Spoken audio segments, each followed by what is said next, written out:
me a little bit more about what your students would typically be doing for them? I know you said like for some of them, it's just getting them on Google. So Google My Business setup, but others, I'd imagine they might've been a little bit farther along. Can you give me a better snapshot of all the things that you could do for a business?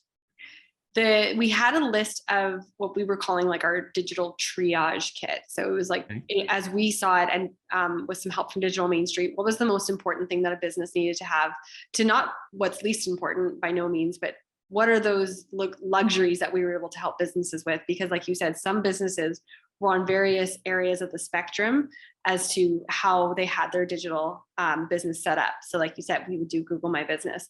We would do social media, we would do website creation, we would do an e-commerce platform. We did only have a certain amount of hours set, and taking into consideration the various components. So whether some businesses would just say, I need a new brand, like I need a logo.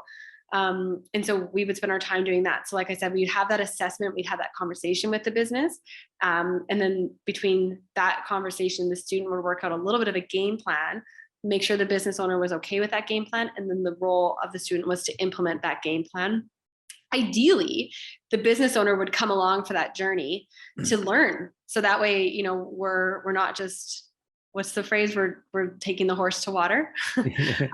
So that way the business, could continue their digital journey, because there was no way in this set amount of time that we would do everything that we could do under the sun.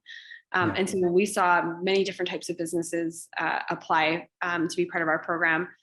Some businesses had a really sophisticated, and this is something that Jessica and I are working with right now. Some businesses were pretty far along their digital, I'll call it their digital journey. And so we had to get, again, a little bit more creative as to how can we add value to their business.